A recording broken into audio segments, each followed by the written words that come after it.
हर घर में अब एक नया अभ्यास, बिस्कुट की दुनिया में एक नया एहसास। पतंजलि बिस्कुट। कोलेस्ट्रॉल, ट्रांसफैट एवं मैदा रहित पतंजलि बिस्कुट खाइए, क्योंकि शुद्ध आहार ही स्वस्थ जीवन का आधार है। हम रुदाली हैं और रोना हमारा पेशा है, पर इस नई पीढ़ी से तो रोया भी नहीं जाता। मैं जाऊं तो इनको मत बुलाना। ये रुदाली है या जोकर? अम्मा, ये सब इसकी गलती है।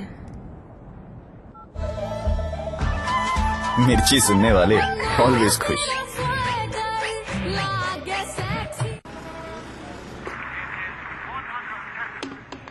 आप सबने दुनिया भर में क्या मिसाल बनाई है, जिस सफाई से आपने कचरा वहीं फेंक दिया।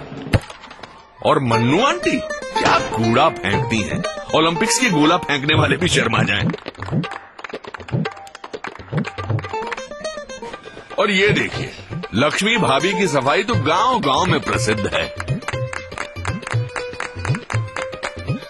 हमारे सुखिया भैया मन की करते, जहां सोचा वहीं शौच कर दिया।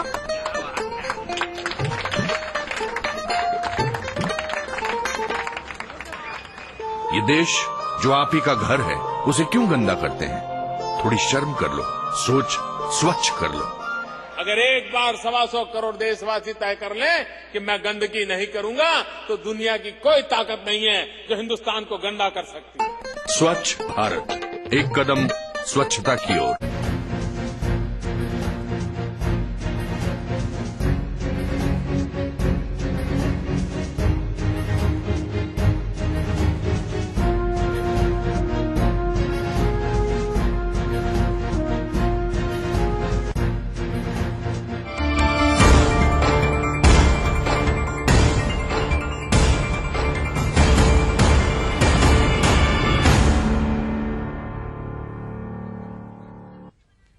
ब्रेक के बाद एक बार फिर से आप सभी का स्वागत है। शनिवार को बीजेपी की जन चेतना यात्रा श्रीनगर गढ़वाल पहुंची और इस दौरान बीजेपी प्रदेश अध्यक्ष अजय भट्ट ने राज्य सरकार पर हमला करते हुए कहा कि कबूतर बिल्ली को देखकर अपनी आंखें भले ही बंद कर ले, लेकिन बिल्ली कबूतर को छोड़ने वाली नहीं है। उन्होंने 2017 में 2/3 बहुमत से राज्य में बीजेपी सरकार बनने का दावा किया और साथ ही कहा कि राज्य में 11,000 करोड़ रुपए की लागत से केंद्र सरकार द्वारा ऑल वेदर रोड बनाई जा रही है, जिसके शिलान्यास के लिए केंद्र सरकार खुद पहुंचेगी। उन्होंने कहा कि 14वें वित्त में प्रदेश को 40,000 करोड़ रुपए दिए गए हैं और अगर मुख्यमंत्री इस बात से इनकार करते हैं तो वे सार्वजनिक बहस को तैयार हैं। अगर बिल्ली को देख के कबूतर ने अपने आंखें मूंदी हुई हैं, तो मूंद ले, बिल्ली छोड़ने वाली नहीं है। आंख बंद करने से कोई बचने वाला नहीं है। जनता ने भी मन बना लिया है, हमारे कार्यकर्ताओं ने भी मन बना लिया है कि 2017 का चुनाव भारतीय जनता पार्टी 2/3 बहुमत से जीतेगी। वहीं विकासनगर में बीजेपी की जन चेतना यात्रा में हड़कंप मच गया। जेब कतरों का आतंक देखने को मिला। जन चेतना यात्रा के दौरान सभी नेता खुश तो थे, लेकिन अगले दिन कई वरिष्ठ नेताओं की खुशी में उस वक्त खलल पड़ गया जब उन्हें पता चला कि उनकी जेब काट ली गई है, साथ ही उनका मोबाइल भी गायब है। लेकिन पार्टी नेता चाहते हुए भी कुछ नहीं कर पा रहे हैं, क्योंकि इससे पार्टी की बदनामी होगी। और यही वजह है कि वो दबी जुबान में खुद की जेब कटने की बात तो कहते हैं, लेकिन मीडिया के सामने सभी चुप्पी साधे हुए हैं।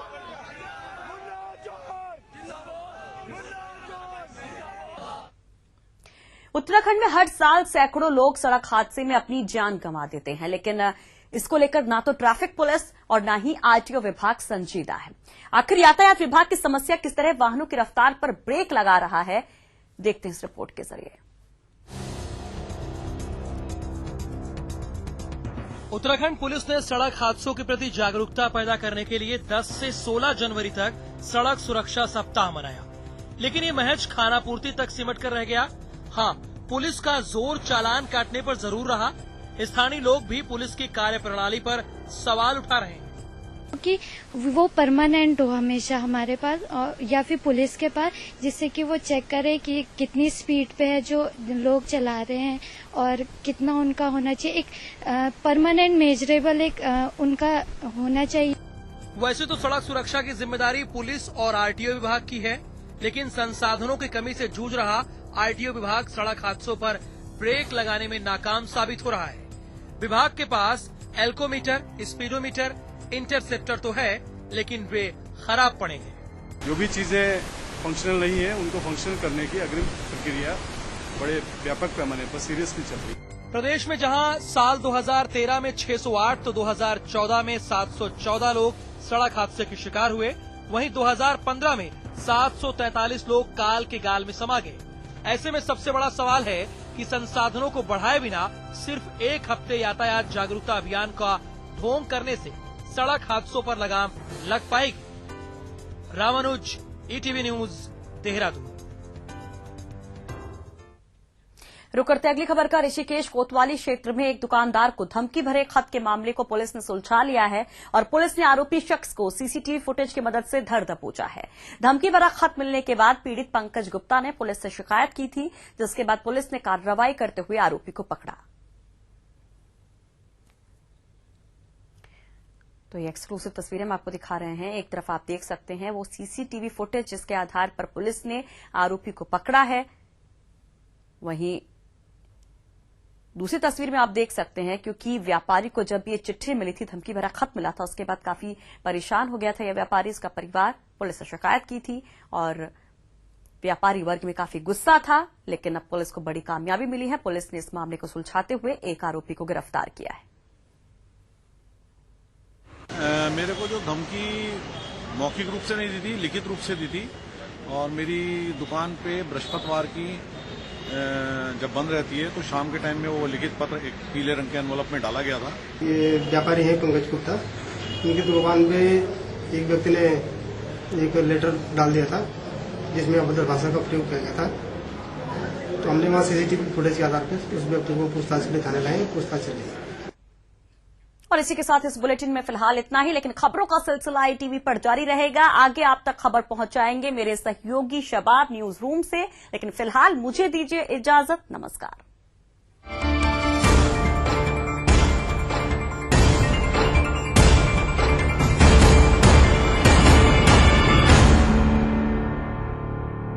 आयोजक थे 21 जड़ी बूटियों से निर्मित पतंजलि केश कांति हेयर ऑयल एवं शैम्पू। 7 सिस्टर्स के नाम से मशहूर 7 राज्यों की माला, खूबसूरती में 4 चांद बना 8वां राज्य। यहाँ की संस्कृति, रूप रंग और बोलियां जुदा है, फिर भी एक है, भारत का नॉर्थ ईस्ट। 8 राज्यों के आम मुद्दों से जुड़े वास्तविक प्रतिरूप। जानिए नॉर्थ ईस्ट को और करीब से। इनसाइड नॉर्थ ईस्ट, हर रविवार दोपहर 3 बजे।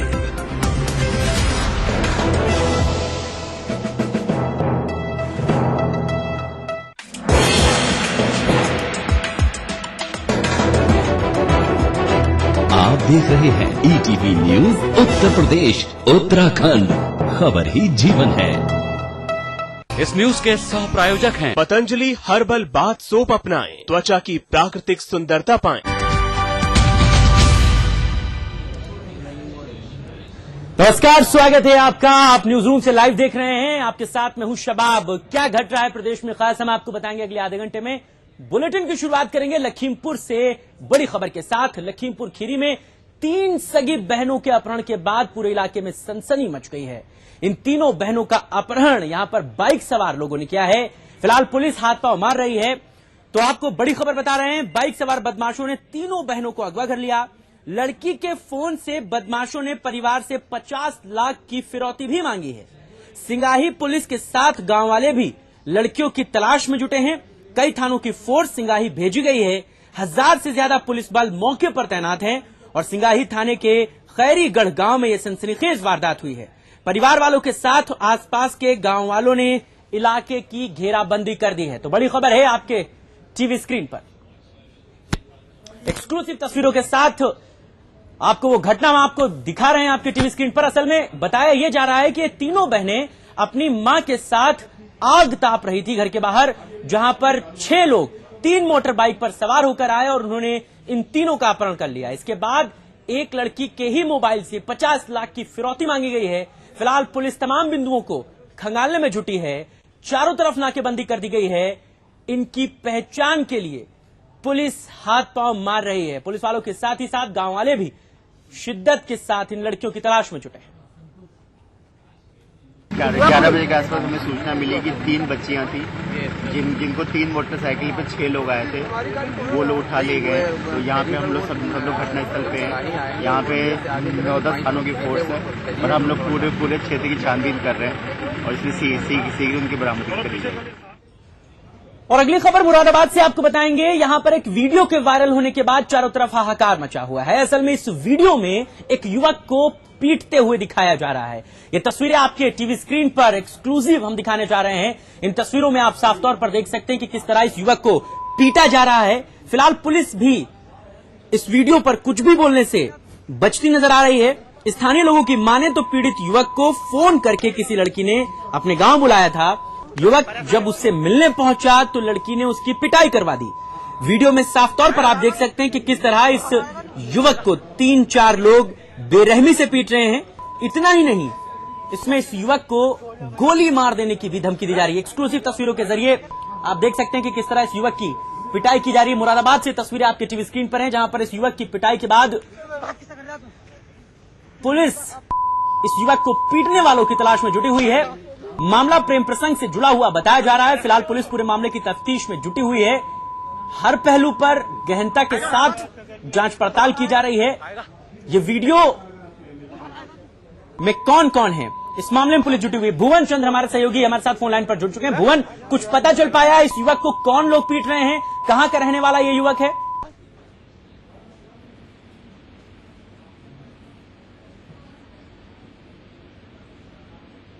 भुवन, अगर आपको मेरी आवाज मिल रही हो तो इस युवक को पीटने वालों पर कार्रवाई हुई, पता चल पाया कौन है ये लोग?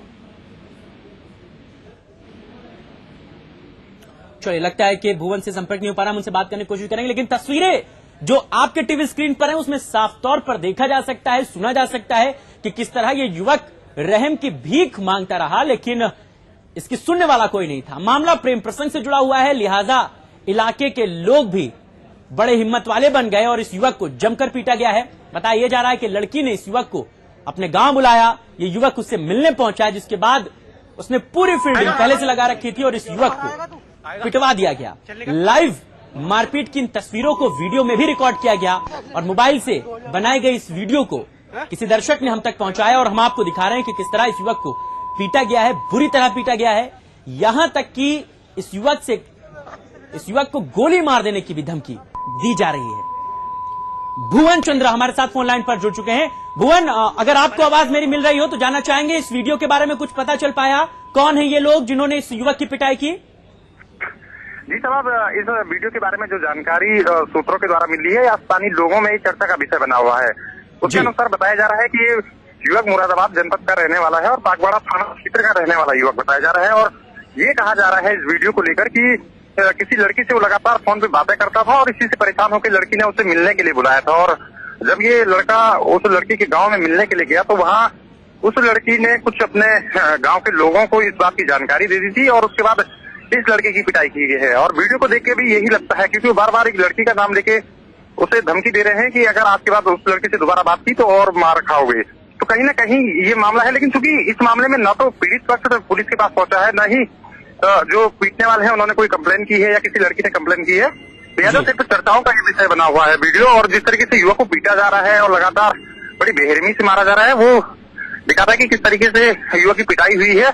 लेकिन अभी कोई पुलिस सामने नहीं है। पुलिस के पास इस वीडियो की कोई जानकारी है? जी, पुलिस अधिकारी भी सिर्फ जो चर्चाओं में है उसी आधार पर कहते हैं कि उनके पास कोई आधिकारिक रूप से कोई शिकायत या कोई कंप्लेन नहीं आई है जिससे कि बिना पे वो कार्रवाई कर सके। हालांकि जानकारी में अधिकारियों के है कि इस तरह का एक वीडियो है, लेकिन अभी उसकी सत्यता की पुष्टि होनी बाकी है। क्योंकि चलिए, आप नजर बनाए रखिए भुवन। खबर पर आगे जो भी अपडेट होगा फिर आपके पास जुड़ेंगे। भुवन चंद्र हमारे साथ हमारे सहयोगी फोन लाइन पर मौजूद थे और साफ तौर पर बता रहे थे कि कहीं ना कहीं मामला जो है वो एक तरफा मोहब्बत का है। इस युवक की एक लड़की से उसका अफेयर था, लड़की इससे मोहब्बत नहीं करती थी। साफ तौर पर मामला खुलकर यही आ रहा है। लिहाजा इसी वजह से लड़की ने इसको अपने गांव बुलाया और उसके बाद इस मनचले युवक को पिटवा दिया है। फिलहाल पुलिस इस मामले में कोई भी अभी तक एक्शन के मोड में नहीं आई है।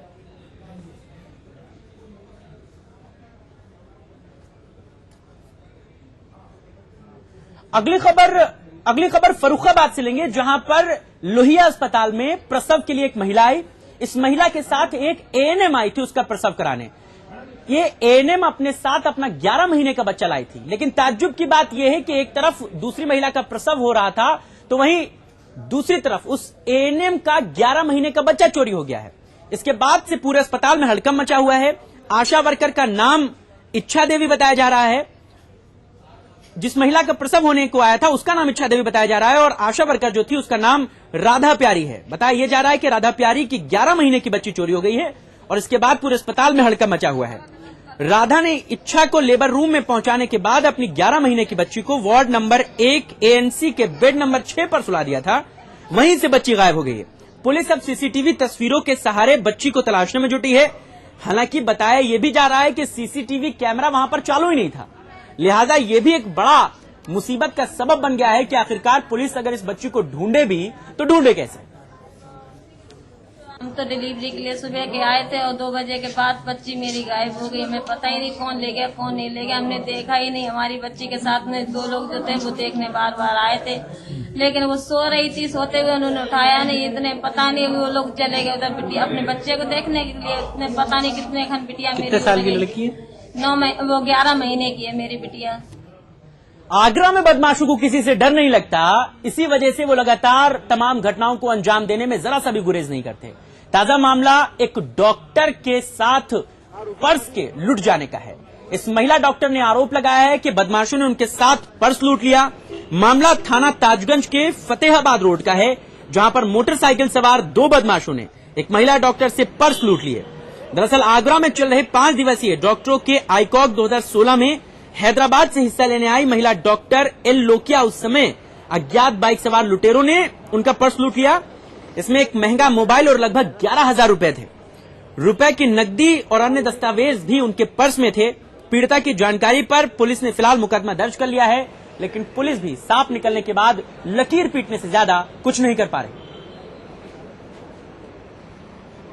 सिंह होती है उधर से उस तरफ ताजगी ट्रैक की तरफ वॉक कर रही, वो फोन था उनके हाथ में। 2 लड़के मोटरसाइकिल पे आए जो उनका फोन छीन के भागे। पैसे वैसे छीनने के सामने उसमें एक छोटा पर्स भी था, फोन जिसमें था उसमें पर्स था, उसमें 11,000 रुपए। तो एक तरफ क्राइम कंट्रोल नहीं हो पा रहा, दूसरी तरफ जो इलाके क्राइम कंट्रोल करना चाहते भी हैं उनकी भी मंशा पे कहीं ना कहीं पलीता लगता है। अगली खबर कानपुर से है, जहां पर क्राइम कंट्रोल करने के लिए पुलिस ने एक व्हाट्सएप नंबर जारी किया, लेकिन आपको यह जानकर ताज्जुब होगा कि इस व्हाट्सएप नंबर में 10 नंबरों की जगह पर महज 9 ही नंबर है। लिहाजा अगर आप कोई जानकारी देना या लेना भी चाहें तो वह आपको मिल नहीं सकती। व्हाट्सएप नंबर जो जारी किया गया है उसमें 9 अंक हैं। ऐसे में कानपुर पुलिस अपने काम के लिए कितना संजीदा है यह आसानी से समझा जा सकता है। जब बोर्ड लगाकर लोगों तक शिकायत दर्ज कराने के लिए व्हाट्सएप नंबर लोगों तक पहुंचाने का काम किया गया, लेकिन इसमें जो सतर्कता बरती जानी चाहिए थी वो सतर्कता कहीं ना कहीं दूर थी। लिहाजा पुलिस का ये गैर जिम्मेदाराना रवैया सवाल खड़े करता है कि आखिरकार इस पूरे मामले को इतने हल्के में क्यों लिया गया। जब कानपुर पुलिस इतना गैर जिम्मेदाराना रवैया रखेगी तो आखिर अपराधियों के हौसले क्यों नहीं बढ़ेंगे।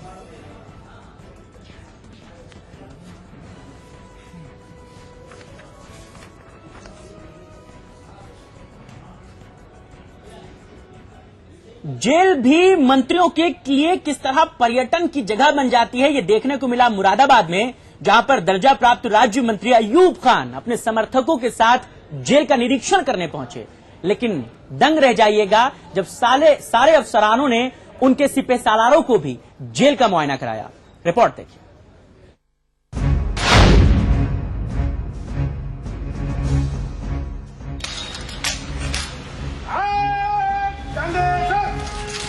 जब कार्यकर्ताओं के सामने पुलिस वाले सलामी ठोकें, सामने बंदूक लेकर लेफ्ट राइट करें, नेताजी पीछे पीछे चलें और बंदूकधारी आगे आगे, तभी मंत्री बनने का असली आनंद आता है।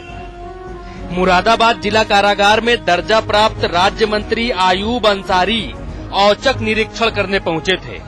अयूब अंसारी कारागार सलाहकार दर्जा प्राप्त मंत्री हैं, तो जेल का निरीक्षण परीक्षण कर सकते हैं, लेकिन मंत्री जी के साथ उनके कार्यकर्ताओं ने भी जेल नियमावलियों के बारे में ज्ञान झाड़ा।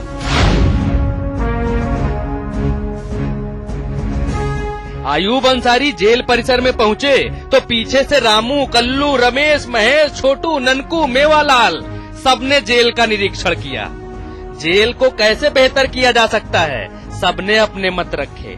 हालांकि जेल में कार्यकर्ताओं के जाने पर मनाही है, मतलब कि बिना क्राइम किए कोई कार्यकर्ता जेल नहीं जा सकता। लेकिन मंत्री जी के साथ समर्थकों ने खूब निरीक्षण किया।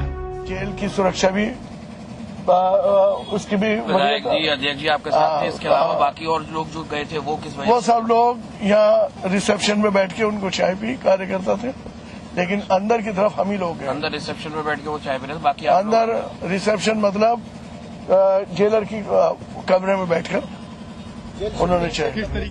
जेल के भीतर मोबाइल फोन ले जाने पर भी मनाही है, पर ये कार्यकर्ता कुछ खास हैं। जेल प्रशासन की खातिरदारी के बाद समर्थक मंत्री जी से पहले ही जेल से बाहर निकलते रहे।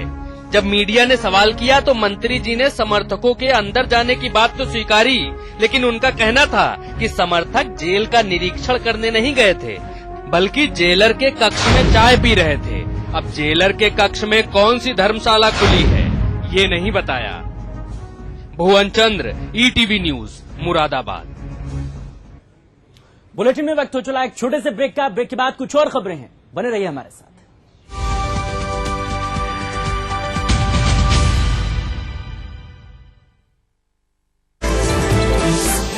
अध्यक्ष पद एक तरह से कहा जा रहा है कि भाजपा में कांटों भरा ताज है उत्तराखंड में, क्योंकि अध्यक्ष बनने के बाद चुनाव साल भर के भीतर है, कार्यकारिणी आपको बनानी है और पूरा एक तरह से रिजल्ट का पूरा फोकस अब अध्यक्ष पर रहने वाला है। कैसे लेते हैं आप इसको? नहीं, भारतीय जनता पार्टी के प्रत्येक कार्यकर्ता को कांटों पर चलने की अच्छी तरह से प्रैक्टिस है। चुनौती हमारे कार्यकर्ताओं ने स्वीकार कर ली है और जनता ने कार्यकर्ताओं के साथ साथ दे दिया है। आप 1509 करोड़ का आरोप लगाते हैं, मुख्यमंत्री खारिज करते हैं, मुख्य सचिव खारिज करते हैं। अजय भट्ट जी ने मुद्दा बना दिया है RTI का हवाला दे करके और आंकड़ों की बाजीगरी करके सरकार के खिलाफ प्रोपगंडा कर रहे हैं। तो क्या आप सरकार के खिलाफ प्रोपगंडा कर रहे हैं? नहीं, कोई प्रोपगंडा नहीं कर रहे हैं। हमारे पास पूरे रिकॉर्ड हैं, कितना पैसा रिलीज हुआ है, एक एक डेट उसमें दर्ज है कि किस तारीख को कितना पैसा आया है। तो सरकार भी बता रही है। नहीं, हम कह रहे हैं तो सरकार क्या करती रही आज तक।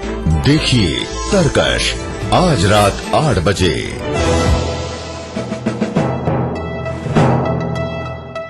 हम रुदाड़ी हैं और रोना हमारा पेशा है, पर इस नई पीढ़ी से तो रोया भी नहीं जाता।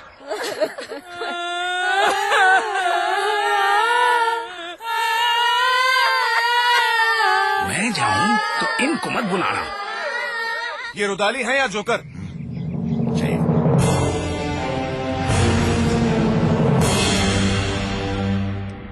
अम्मा, ये सब इसकी गलती है। मिर्ची सुनने वाले ऑलवेज खुश। आध्यात्मिक नगरी इलाहाबाद, जहां होता है गंगा यमुना सरस्वती का संगम। यहाँ एक खूबसूरत सपना जीवंत हो रहा है जो आकर्षक एवं भारतीय संस्कृति से भरा है। यूपी SIDC की Saraswati hitech city. UP SIDC ने सरस्वती हाईटेक सिटी को कई जोन्स में बांटा है, जिसमें इंडस्ट्रियल जोन आय का प्रमुख स्रोत होगा और यहाँ का आधुनिक सुख सुविधाओं से भरा रेसिडेंशियल जोन हर आय वर्ग के लोगों को ध्यान में रखकर बसाया जा रहा है। यहाँ के बेहतरीन एजुकेशनल इंस्टीट्यूट्स आने वाले कल के नायकों की मजबूत बुनियाद बनेंगे। रिक्रिएशन जोन जो संगम होगा इलाहाबाद की पुरानी विरासत और नई मनोरंजन सुविधाओं का, जहाँ के प्राकृतिक एवं स्वस्थ वातावरण में सांस लेकर आप तरोताजा हो जाएंगे।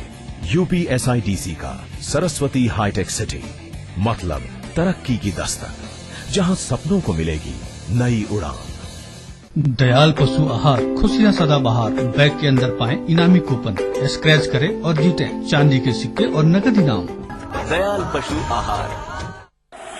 बरसों बाद वो लौटा और उसका लहू अब तक नहीं बदला। वो जोश जो उसकी पहचान था आज भी उसके साथ, सिर्फ नाम से ही नहीं अंदर से भी। दबंग 2 पान मसाला।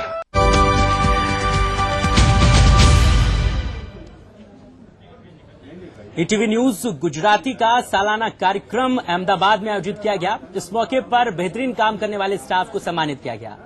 ETV news network head Jagdish Chandra ने टेलीफोन के जरिए कार्यक्रम में मौजूद रिपोर्टर्स, स्टिंगर्स और बाकी स्टाफ को संबोधित किया। जगदीश चंद्र ने ईटीवी न्यूज गुजराती की प्रगति के लिए सभी स्टाफ को शुभकामनाएं दी। साथ ही ईटीवी के फलसफे खबर ही जीवन है के आधार पर सभी को काम करने का निर्देश दिया। आपको बता दें कि ईटीवी न्यूज गुजराती ने काफी कम समय में गुजरात के लोगों में अच्छी पकड़ बनाई है। इस मौके पर consulting editor Giriraj Sharma, coordinator network control room Mahesh Sharma, associate editor feature Praveen Dutta और सीनियर एडिटर दीपक राजाणी मौजूद थे।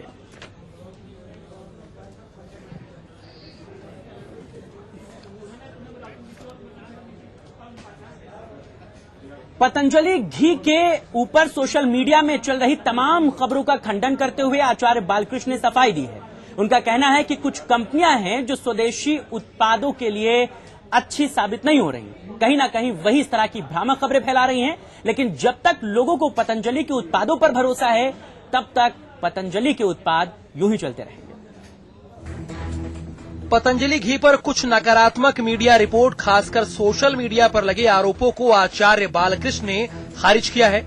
उन्होंने कहा है कि पतंजलि गाय के शुद्ध घी का उत्पादन करता है, लेकिन कुछ बहुराष्ट्रीय कंपनी को देश में स्वदेशी उत्पादों की बढ़ती मांग हजम नहीं हो रही है और वो इस तरह के भ्रामक प्रचार प्रसार कर पतंजलि के प्रोडक्ट्स को लेकर ग्राहकों के बीच नकारात्मक छवि पेश करने की कोशिश में लगे हैं।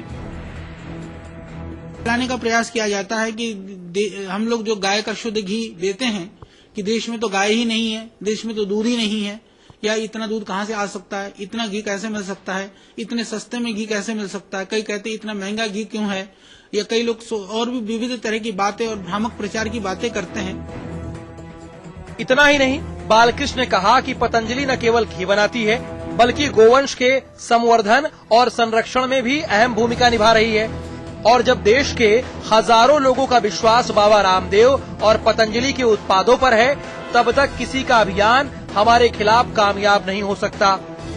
देखिए, इसमें किसका षड्यंत्र कौन पीछे लगा हुआ है हम कह नहीं सकते हैं, परंतु जो काम है वो शरारती और षड्यंत्रकारी तत्वों का काम है। बालकृष्ण के मुताबिक स्वदेशी और देशहित में पतंजलि कभी कोई समझौता नहीं करेगा। कभी भी अपने ओर से संस्थान ने न कभी गलत कार्य किया न कभी करेगा, क्योंकि श्रद्धेय स्वामी जी का यह स्वप्न है, यह सोच है कि हमको देश के लोगों के लिए काम करना है, भारतीय संस्कृति के लिए काम करना है। पिछले कुछ दिनों में पतंजलि के देशी घी के गुणवत्ता को लेकर सोशल मीडिया में अफवाहें उड़ाई जा रही हैं। इन्हीं अफवाहों का खंडन बालकृष्ण ने किया।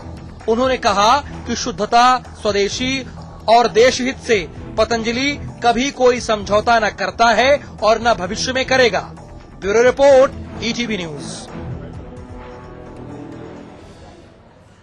चलिए आगे बढ़ते हैं। गोवा के पूर्व मुख्यमंत्री और मौजूदा देश के रक्षा मंत्री मनोहर पार्कर ने ETV news network head Jagdish Chandra के साथ बातचीत में अपनी जिंदगी के कई अहम राज खोले। साथ ही साथ उन्होंने नरेंद्र मोदी सरकार की जमकर तारीफ की। उन्होंने कहा कि भारत को हल्के में लेने की कोई भी देश हिमाकत न करे। ईटीवी के जेसी शो में आपका स्वागत है। रक्षा मंत्री मनोहर पर्रिकर ने जगदीश चंद्र शो में अपने मंत्रालय के कामकाज से लेकर निजी जिंदगी के तमाम अनछुए पहलुओं के बारे में ETV news network head Jagdish Chandra के साथ चर्चा की। अपनी बेबाक बातचीत में पर्रिकर ने कहा कि दिलो दिमाग से वो आज भी इंजीनियर हैं। राजनीति में आना तो महज एक संयोग था। इंजीनियरिंग छोड़ के पॉलिटिक्स में कैसे आना हुआ? एक तो मैंने इंजीनियरिंग छोड़ी नहीं है, पॉलिटिक्स में आना एक सहयोग था। रक्षा मंत्री ने अपनी बातचीत में कहा कि देश हर मोर्चे पर सुरक्षा के लिए तैयार है। सेना मोर्चे पर मुस्तैद है। इंडिया को कोई हल्के में लेने की कोशिश ना करे। कि जो भारत को दर्द देगा उसको वही दर्द देना होगा। बदला कब, कैसे और कहां लेंगे ये हम तय करेंगे। तो सारे देश में आप हीरो हो गए, जन नायक जिसे कहते हैं, सेंटिमेंट ऑफ पब्लिक। लेकिन मेरा सवाल ये है, are you serious on this issue और it just a political statement? ये मेरी फीलिंग है और मैं रक्षा मंत्री होने के कारण मुझे ये फीलिंग काफी हद तक अंदर से पेन दे रही। हमारे जवान मरे, हमारे ऊपर कोई भी आके हमला करे, आप भी बोलो, मुझे बोलने की जरूरत नहीं। जो कॉमन आदमी इंडिया का सोच रहा था वही मैंने एक्सप्रेस कर दिया। इस देश को कोई someone cannot take it for granted. रक्षा मंत्री ने पीएम मोदी के कामकाज को सराहते हुए कहा कि वो दूरदर्शी व्यक्ति हैं और भारत के वर्तमान के साथ भविष्य के लिए भी काम कर रहे हैं। नरेंद्र मोदी